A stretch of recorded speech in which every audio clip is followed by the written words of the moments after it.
Alright, what's up guys?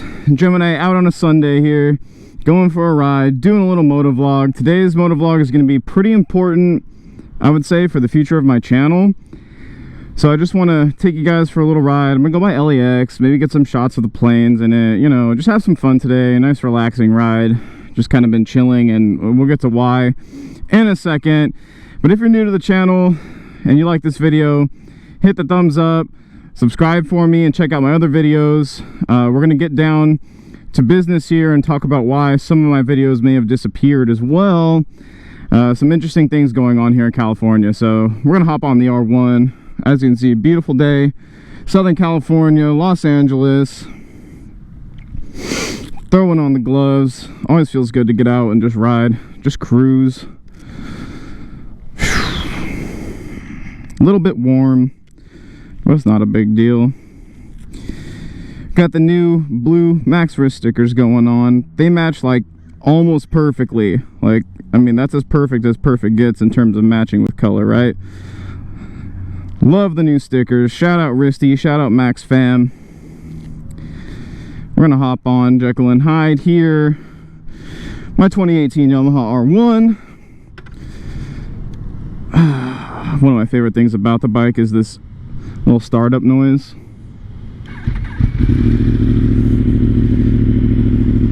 We got the Yamaha cross-plane sound to go with us for this entire ride. So all I'm doing is just heading up PCH, just going for a cruise, getting out on a Sunday. And I kind of want to get right away to the nitty-gritty of what's going on here. So some of the guys and girls that have watched me for a little while and checked out my channel may have noticed some of my videos disappeared. And I'm not going to say why those videos were taken down.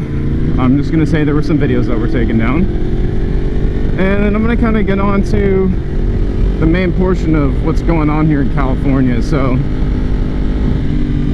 I know somebody that rides a lot and posts a lot of videos. And a lot of the riding that he does is all in the canyons. And when you're riding at speed in the canyons, you draw attention to yourself. That's normal. But he is actually having his driving privileges revoked by the state of California because of someone complaining about his videos, which to me, I don't even feel that that's very legal. There was a time where I was following this lady because she was literally driving on the wrong side of the road, and I thought she was like under the influence of drugs or drunk or something, and like she was running through red lights on purpose, and it was right by my house. So I was like, like, why is this okay, you know? I'm just gonna record this. And I followed her, and she actually like lives right by me, so I followed her to her house. I have her face, her license plate, everything, and she's cussing me out. And I'm like, look, I have it all on camera. I'm gonna report you to the police. She's like, I work for the police, I don't care. And I was like, oh, okay. So I called the non-emergency hotline. Oh, I love this tunnel so much. Hold on.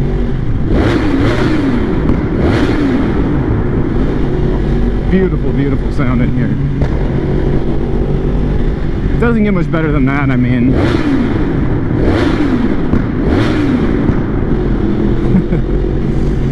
Anyway, going back to the story, so I called the non-emergency police line, and I was like, hey, I have video of this lady. She's doing all kinds of stuff. I have her address, I have her face, and they're like, oh, there's nothing we can do. I was like, why not? It's like, because we have to catch her in the act. It's just a moving violation. And I was like, how is that? Like, that doesn't make any sense. So I guess if it's not a misdemeanor or a felony, they can't use videos to punish you. Long story short, I can't afford to lose my license, so I'm shifting gears on my channel a little bit. Little tongue-in-cheek joke for you too, shifting gears, get it? So that's the bad news, is you're mostly going to start seeing motovlogs from me, because I have to regulate my content a little bit. I mean, I don't think I'm under investigation for anything, but until, you know, we start seeing some resolutions or start seeing some things die down so that we don't have to worry about, you know, possible persecution here, I'm gonna stick to motovlogs, which is what my channel was made off of. And I mean, it's kind of, my channel is Gemini Motovlogs, right? It's not anything else. So this is why I hate not having a mirror here. I have to like shift over and look back like that. So anyway, point is, we're gonna keep everything legal on this channel because that's how it's gonna have to be. It's unfortunate, but it is what it is. So that's for now, and that's the bad news, like I said. But I have some really saucy, really awesome news as well that I'm gonna throw your guys' way now. It's a little bit early, but I think I can start doing some stuff with it now.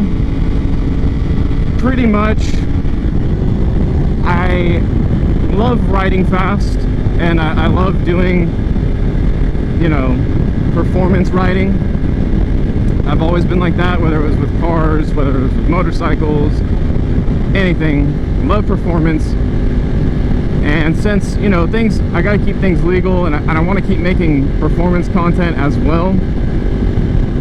What I'm gonna do, and this is something I've wanted to do for a long time, is I'm gonna hit up Copart and I'm gonna start looking for salvaged, like pretty much destroyed motorcycles, and I'm gonna find one and I'm gonna do a full build on it and just document the whole thing. I want to learn to work on motorcycles. I have a small history in, you know, mechanic skills and whatnot. My dad's been a professional mechanic his entire life, and he'll be a go-to for me. He'll know like pretty much everything. He actually, fun fact, wired all the cars for Fast and the Furious, did all the custom wire looms for them. But that's beyond the point. It's neither here nor there. Yeah, but I'm really excited. So pretty much this is what the time frame is going to be, though. I'm not looking to go and buy one next week. I'm not looking to buy one even probably before the end of 2020. It's going to be somewhere early on in 2021, because this is also going to have a lot to do with finances.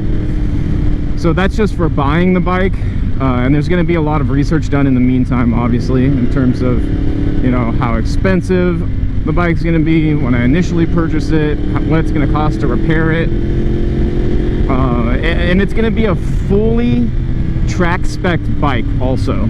So I'm talking, it's not even going to be registered for the street. It's going to be a full-on track race ready motorcycle to start off my track racing career, which, I mean, it's not a career, you know what I mean, but to start off, get me involved in track racing. So I'm really excited because I've always wanted to do track racing. I'm probably not going to be very fast, but that's not the point. The point is to just be able to get out there, make content, have a blast, meet people. Like, it's going to be so amazing.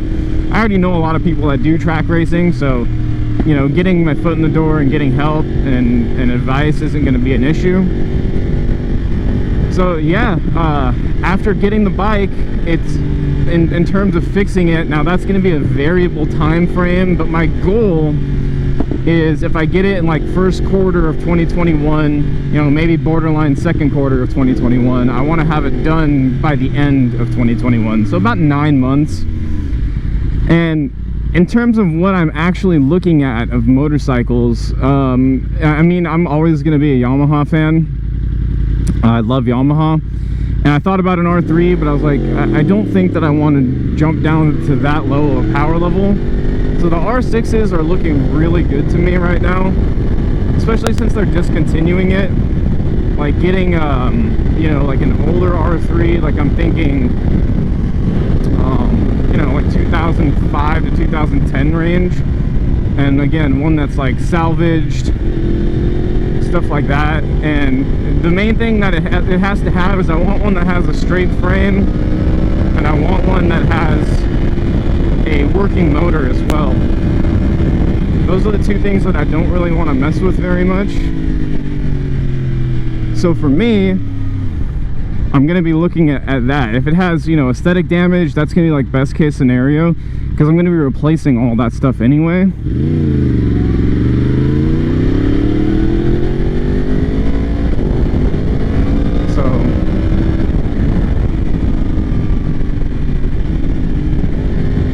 I think that's kind of cool. be able to have something like that. Nice. Got the S1K out here. He's looking good. So, oh, he's going to a little meetup.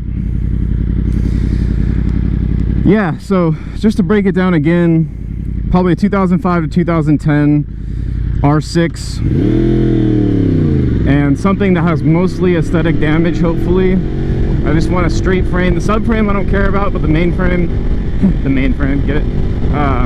The frame itself, you know, I want that to be perfect. I mean, there is always the frame doctor. I'm sure Risty could hook me up with some info on that, so we'll see, because these are just, you know, my initial thoughts. Things are completely up to change, and yeah, the main thing is I want to build it myself, because I want to know how to work on it, like every single bolt, you know, like I want to have it completely, like, in my mind, like an exploded view of just like every single bolt, every single piece, to be able to put it back together if I crash it. Because I'm sure a lot of people here are probably thinking, well, you have an R1, it's like one of the best track bikes you could have right now.